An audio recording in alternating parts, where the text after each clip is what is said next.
Hello friends, स्मार्टो systems की GST series में आपका स्वागत है। और इस सेशन में हम बात करने वाले हैं सर्विसेज को किस प्रकार से इंपोर्ट किया जा सकता है और उसके बिल्स को किस प्रकार से शो कर सकते हैं, क्योंकि इस पे आईजीएसटी चार्ज होगा तो वो किस प्रकार से कैलकुलेट किया जाएगा। तो आइए देखते हैं किस प्रकार से हम इसे कर सकते हैं। इस सेशन में मैं आपको बता दूं कि हमने यहाँ पे सर्विसेज को इंपोर्ट करना है, तो इस कारण यहाँ पे किसी भी स्टॉक की ज़रूरत नहीं है, क्योंकि प्रोडक्ट नहीं हम यहाँ पे किसी तरह का इंपोर्ट करने वाले।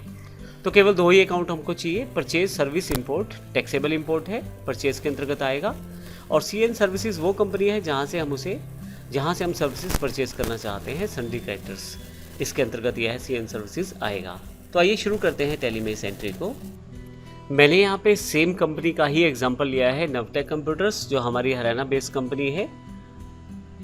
इसको बनाना किस प्रकार से है, किस तरह की जीएसटी सेटिंग्स है, ये हम पिछले सेशंस में बता चुके हैं। हालांकि इसमें किसी अलग तरह का रिक्वायरमेंट नहीं है, बेसिक कंपनियां बना सकते हैं और जीएसटी फीचर को अनेबल कर सकते हैं। अब यहाँ पे क्योंकि मुझे सर्विसेज के लिए अकाउंट्स को बनाना है, तो अकाउंट्स इन्फो पर जाकर लेजर्स क्रिएट करने पड़ेंगे। मैं अल्टर से आपको दिखा देता हूँ। यहाँ पे दो हमें यहाँ पे अकाउंट बनाने हैं, एक सीएन सर्विसेज और एक हमें बनाना है परचेज सर्विसेज इंपोर्ट। तो मैं परचेज सर्विसेज इंपोर्ट को पहले दिखाता हूँ। एंटर किया हमने यहाँ पे, यह परचेज हेड के अंतर्गत आएगा और जीएसटी एप्लीकेबल रहेगा। यस करके अगर मैं दिखाऊँ आपको, तो यहाँ पे आप इंपोर्ट्स टैक्सेबल को यहीं पे आप डिफाइन कर सकते हैं 18% टैक्स के साथ, क्योंकि आईजीएसटी चार्ज होगा। सर्विसेज है तो टाइप ऑफ सप्लाई में सर्विसेज माना जाएगा। बाकी इन्फॉर्मेशन आप सेव कर सकते हैं। मैं इसे फाइनली यस कर देता हूँ और सेव कर लेता हूँ। इसी तरह से जो क्रेडिटर हैं हमारे सीएन सर्विसेज, जिनसे हम ये है सर्विसेज इंपोर्ट कर रहे हैं, उनके लिए हमने एक लेजर क्रिएट किया है सन्ड्री क्रेडिटर्स के अंतर्गत। और यहाँ पे सीएन सर्विसेज कंपनी का नाम है, कंट्री जापान है इस कंपनी की, तो हमने वो डिफाइन कर दिया है। फाइनली यस कर दिया है हमने। तो आइए इस एंट्री को करके देखते हैं। सबसे पहले हम दिखाता हूँ, यहाँ पे मैंने ये एंट्रीज पहले से कर रखी है। डिस्प्ले पे आ जाएँ, डे बुक पे आ जाएँ,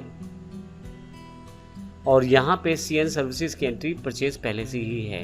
मैं एंटर करके आपको दिखाता हूँ यहाँ से। अब देखिए, इसके लिए मुझे परचेज को एज अ वाउचर काटना है, एज इनवॉइस नहीं मैंने यहाँ पे प्रयोग किया है। आप ये यहाँ पे राइट हैंड साइड बटन बार पे दिया गया है कुछ बटन हैं, जिनमें से अगर आप देखें तो एज इनवॉइस यहाँ पे दिया गया है। ये मेरे पास वाउचर रिप्रेजेंट है। जब मैं एज इनवॉइस दबाता हूँ तो ये जो इन्फॉर्मेशन है इनवॉइस की तरह दिखाई देना शुरू हो जाती है। और यदि मैं एज वाउचर दबाता हूं तो वाउचर की तरह, क्योंकि मैं यहाँ वाउचर बेस एंट्री करना चाहता हूं सर्विसेज की, तो वाउचर मैंने यहाँ पे प्रयोग कर लिया है। और यहाँ पे इन्फॉर्मेशन देखें तो सबसे पहले मैंने सप्लायर का इनवॉइस नंबर दिया है, डेट बताई है। अब जब आप सर्विस इंपोर्ट करते हैं तो डेबिट आपका परचेज रहेगा और क्रेडिट आपका क्रेडिटर का अकाउंट रहेगा। तो यहाँ पे 2 पे मैंने सीएन सर्विसेज को लिया है। और यहाँ पे सर्विसेज, क्योंकि यह है जो कंपनी है यह बाहर की है, जापान की कंपनी है, तो यहाँ पे स्टेट वगैरह तो एप्लीकेबल नहीं है। यहाँ पे मैं एंटर कर देता हूँ। परचेज सर्विस इंपोर्ट टैक्सेबल, अलग से मैंने अकाउंट क्रिएट कर लिया था, ताकि मैं अगर किसी तरह की सर्विसेज को परचेज करता हूँ तो इनकी इन्फॉर्मेशन मेरे पास कैटेगराइज हो जाए। 50,000 रुपये की है, मैं यहाँ पे यस कर देता हूँ। अब देखेंगे कहीं भी टैक्सेशन या टैक्स रिलेटेड इन्फॉर्मेशन को स्टोर नहीं किया गया। लेकिन अगर मैं यहाँ से डिस्प्ले पर आकर स्टैट्यूटरी रिपोर्ट्स पे आऊँ और जीएसटी में जीएसटीआर 2 को देखूँ, इंपोर्ट ऑफ सर्विसेज इनवॉइसेस को यहाँ शामिल कर लिया गया है। 50,000 रुपये के हैं। 9,000 रुपये का आईजीएसटी भी यहाँ पे दिखाया गया है, जिसका हमें इनपुट टैक्स क्रेडिट भी मिल जाएगा। तो इस तरह से हम यहाँ पे आप देख सकते हैं कि एंट्री को किस प्रकार से किया गया है।